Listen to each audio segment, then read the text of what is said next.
In front of me is Samsung Galaxy A55 and today I would like to show you how you can change font style. Begin by opening Settings and scrolling down to access Display.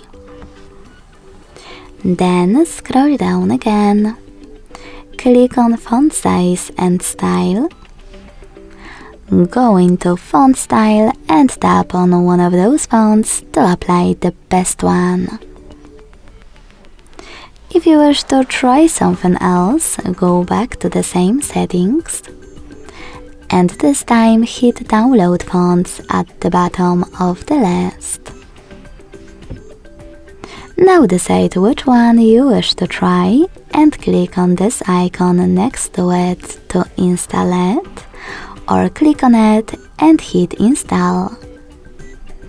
Either way, when your new style is ready, go back to the same settings and tap on it to apply it.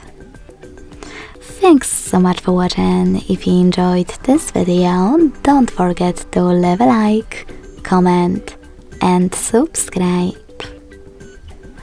Bye!